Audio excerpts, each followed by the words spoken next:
May dalawang low pressure area tayong minomonitor sa kasalukuyan. Una na po dito itong nasa kanluran ng ating bansa. Huli natin itong namataan kanluran ng Tanawan City, Batangas. Mataas ho ang tsansa na ito ay ma-develop o mabuo bilang isang bagyo within the next 24 hours. Samantala, yung pangalawang LPA po na ating minomonitor ay nasa layong 865 km silangan ng Eastern Visayas. Mataas na rin ho ang tsansa na ito ay maging isang bagyo within the next 24 hours. Dalawang LPA yung inaasahan ho natin na posibleng ma-develop into a tropical depression within 24 hours na magdudulot ng mga kalat-kalat na mga pag-ulan, mga pagkidlat at pagkulog sa malaking bahagi ng ating bansa.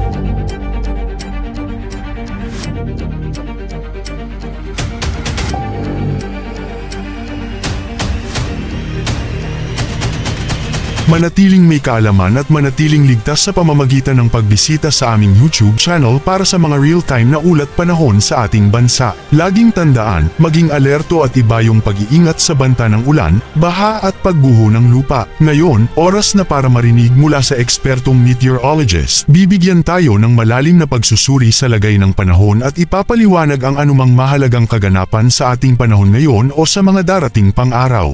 Sa mga kababayan naman ho natin na maglalayag, pinag-iingat pa rin po natin yung mga maglalayag dito sa may kanlurang baybayin ng Luzon dahil posible ang moderate to rough o katamtaman hanggang sa maalon na karagatan.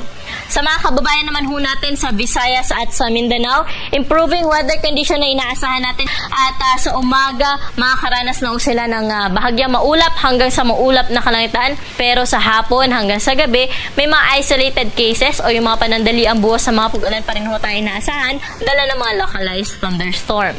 Dahil pa rin po sa epekto ng habagat, ang Kalayaan Islands ay maulap ang kalangitan sa may mga kalat-kalat na mga pag-ulan, mga pagkidlat at pagkulog. Samantala, itong habagat, yung patuloy hong makaka-apekto dito na lang sa Zambales, Bataan, yung inaasahan natin na maapektuhan nitong habagat na makakaranas ng makulimlim na panahon at may kalat-kalat na mga pag-ulan, mga pagkidlat at pagkulog.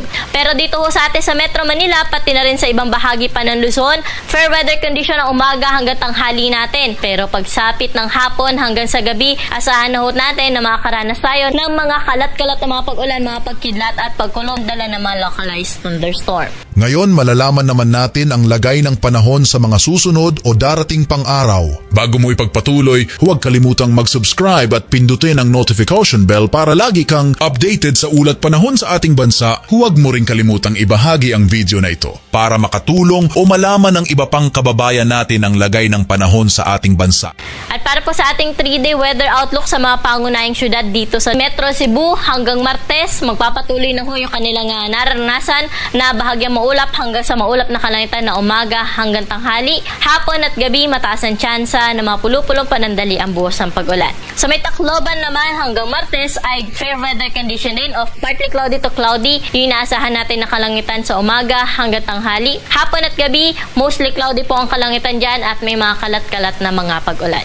Dito po sa Iloilo hanggang Sunday, fair weather condition. Pero pagsapit ng Lunes hanggang Martes, dahil din sa epekto ng habagat, ay maulap ang kalangitan dyan at may mga kalat-kalat na mga pag-ulan, mga pagkidlat at pagkulog. Pero kung makikita po natin, pagsapit ng Lunes hanggang Martes, halos malaking bahagi ng Luzon ay makakaranas na ho ng maulap na kalangitan at may mga kalat-kalat na ho ito na may hina hanggang sa katamtaman kung minsan ay may malakas na bugso ng pag-ulan, epekto ng habagat na posibleng ma-enhance nitong low pressure area na ating minomonitor sa may silangan ng Kabisayaan na kung saan ay posible nga rin po itong maging isang bagyo. Sa bahagi naman po ng Mindanao, particular na sa may Metro Davao, Cagayan de Oro at Zamboanga City ay improving weather condition na po yung ating naasahan talaga hanggang Martes. So ibig sabihin po niyan, maaliwalas na panahon na yung inaasahan natin, lalo na sa umaga hanggang tanghali. Kung may mga pag-ulan man ay mga panandali ang buhos lamang ho ito, dala ng mga localized thunderstorm. Yan muna ang ating weather update ngayon. Sana ay nakita ninyo ang broadcast na ito na nagbibigay kaalaman at kapaki-pakinabang. Maraming salamat sa DOST Pag-asa sa pagbabahagi ng kanilang mahalagang insight o ulat panahon. Samahan kami sa susunod para sa higit pang mga weather update sa ating bansa at manatiling nakatutok sa weather update ng bansa at huwag kalimutan i-share at mag-subscribe na rin. Mabuhay ang Pilipinas!